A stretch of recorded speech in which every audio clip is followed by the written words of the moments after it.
Hello again everybody. Today is part 2 of 3 of our speech disorder series, and I'm excited to share with you some information on what happens when speech disorders exist alongside an autism diagnosis. If you follow our journey, you will know that Dexter, who is our 4-year-old non-speaking autistic son, has just started to verbalise a bit more, to communicate, which is super exciting. But with that increase in attempting words, it's also becoming very obvious that Dexter has real significant difficulties in forming sounds and especially in blending those sounds together. Now, very often, as we know, autistic children are late talkers, but actually it's important to realise that that is not always for the same reason. What do I mean by that? Well, a child with autism, they might not speak because they are still in the process of figuring out the purpose of speech. They might understand your words, but not yet understand how speech can help them to convey meaning. Or in children who speak a bit, but maybe not very much, that might be because they understand speech can help them get what they want, but maybe they aren't really socially motivated in the same way as their peers to use language to share things with others, for example. Another autistic child might have no or limited vocabulary because they find it difficult to process and understand verbal language. And in these children, you will probably find that as their understanding grows over time, so does their spoken language. But there is another reason children with autism might struggle with speech, and it's not actually linked to the autism diagnosis. It is just a co-occurring condition, and that reason is that some children do find it physically difficult to produce speech. I am not a speech professional, so I can't offer much more information than that, unfortunately, but I contacted 2 speech professionals in the UK and the US. If you watched my last video, you would have caught them in that one. But I really wanted their input on this particular topic of autism and speech disorders when they coexist together. And they are going to explain the ins and outs of a co-diagnosis for you. Hello, my name is Sophie and I am a paediatric speech and language therapist. I've been working for over 17 years and specialise in working with children under 5.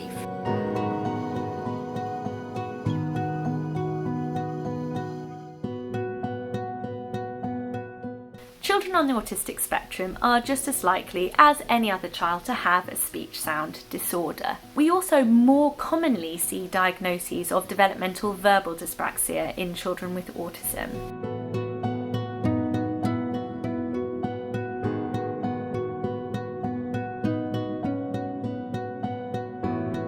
Children with autism have other communication needs, a core one being social interaction, but very commonly difficulties with attention and language skills.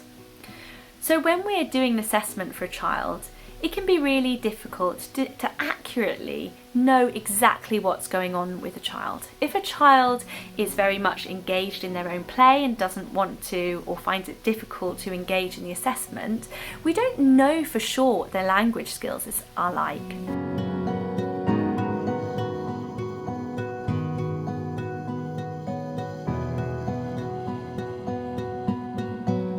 We actually consider speech to be like the icing on a cake of communication. So it might not be the thing that we need to prioritise. Our first priority will always be functional communication. So that means helping a child to develop the skills to be able to intentionally send a message to someone and for that person to be able to understand it. So in the first instance, we might be focusing on developing a child's joint attention so that they can meaningfully and socially engage with another person in an activity or in a game. We might need to focus on language skills.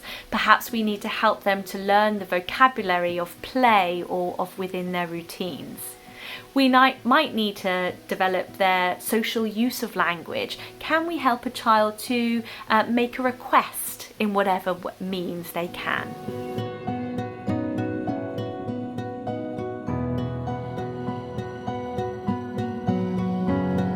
Priorities do change, and that's why reassessments are key. And thinking about assessments, we need to be really flexible and amend the way we assess children on the autistic spectrum. We do have formal assessments for speech, but actually for some children on the spectrum, observational assessment will be more valuable to us.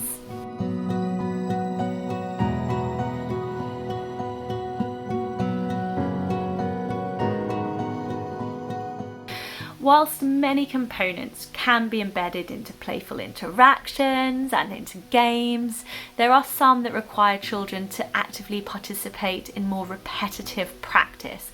And this is a real challenge. It's a challenge for all children, but particularly for children on the autistic spectrum. Another thing to bear in mind is that when a child is increasingly communicative, but the speech just isn't coming along, it's not keeping up, we don't really have an idea about what a child's potential is. We don't get a true picture of what their expressive language skills are like, and we really need to be thinking about an alternative way for the child to communicate. Because remember, the ultimate goal is functional communication. We want our children to be able to intentionally send a message to someone in a way that they can understand it.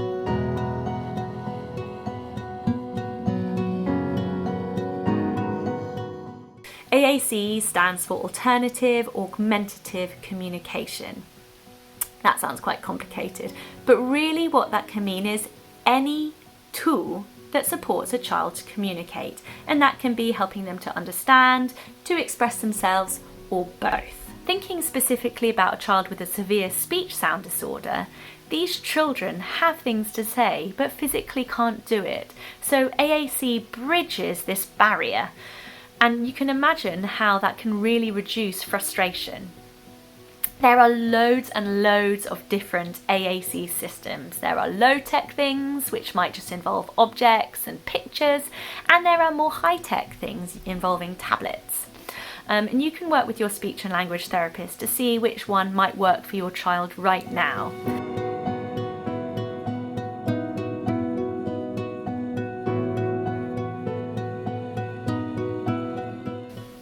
One of my core values as a speech and language therapist is that parents are the expert on their child. I can bring years of experience, but parents really know their children very well. They can give me a deeper understanding of their personalities, of their skills, of their difficulties, and really importantly, of their motivators and interests. It's really important that when we're working with children and families, we get to know them as individuals and really listen to each other and use each other's experience to help guide and make the most appropriate and effective plan for our children so that they can be the best communicators that they can be. Thank you so much, Sophie, for that really valuable information. Don't forget you can follow Sophie and contact her on Instagram. I will link her details down in the description.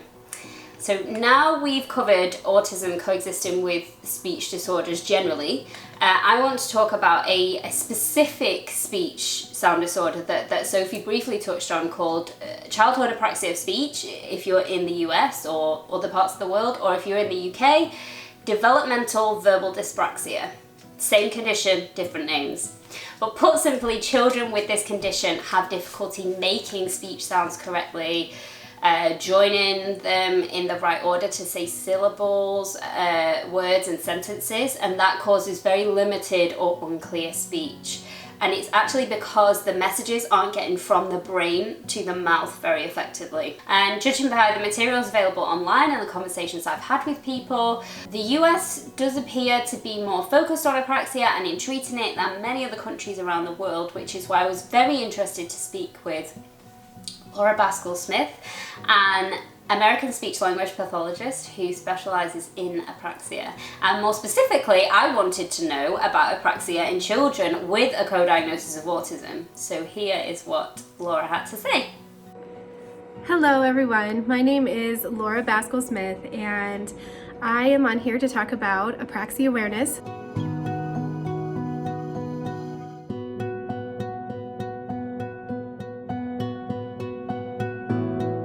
For one, a lot of children with autism are nonverbal or pre-verbal, and until they can technically, participate in what's called a motor speech exam, in which a clinician takes a child through a series of speech tasks and the child has to at least attempt them.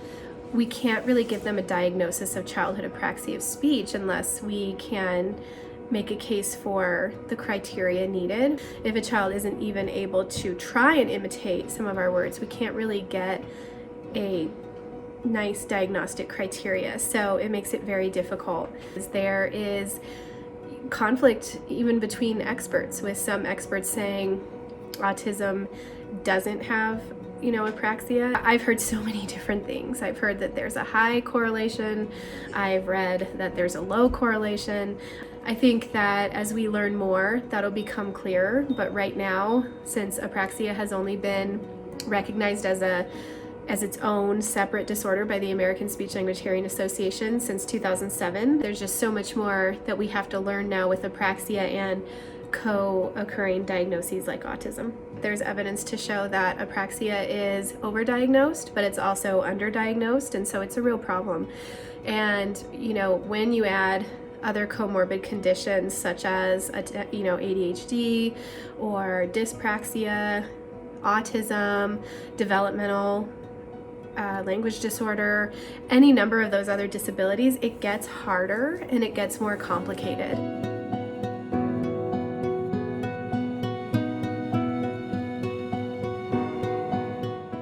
A lot of parents worry that by using some sort of AAC, whether that be a device, whether that be sign language, whether that be pictures, that they will inhibit speech. But the research is really clear that it's actually the opposite. Any sort of AAC system that we're using to help the child get language helps facilitate language and speech later. I like to tell parents a lot of times when they're worrying about AAC, I might have a child with autism who has difficulties with initiation of language, and this includes on their talker or their AAC device, and they're very severely impacted with apraxia speech-wise. Their parents think that once we are able to fix the apraxic component that they'll suddenly start talking. And what I remind parents is that what you see them doing on their speech generating device is what you can expect them to be doing if and when we're able to remediate that apraxic component, because apraxia is a speech disorder, but many kids also have a language disorder. And so teaching the language with a speech generating device is so important. We like to say that it helps with communication breakdowns or with tantrums and things because they're frustrated, but it really is so useful for so much more than that. As I mentioned, it can teach the child to initiate topics, comment on topics. It expands their language and their vocabulary. And so we need all of those. I need all of those pieces being developed at the same time while we're just trying to work on how their brain can communicate with their mouth to sequence the sounds correctly. One child who's, for example, was working on how to say the word bed, and she couldn't say it without a cue from me, but she could touch it on her talker and then repeat after her talker. And so her talker actually was providing a model for then her to produce a verbal speech. So very important to have alternative forms of communication.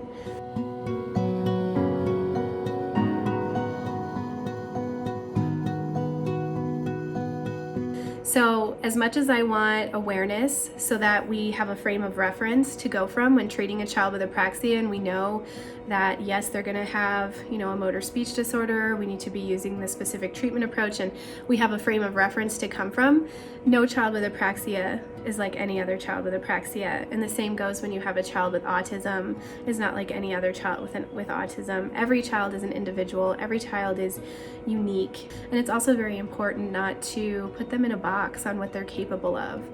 There's never really a one-size-fits-all strategy. Every child comes with a different set of sensory needs, different levels of language. They come with different levels of family support. So it's really important that we're seeing them as individuals. Feel free to reach out to me with any other questions or comments. I'm happy to help you the best way I can. Every child deserves a voice. Thank you so much to Sophie and Laura for participating in this video.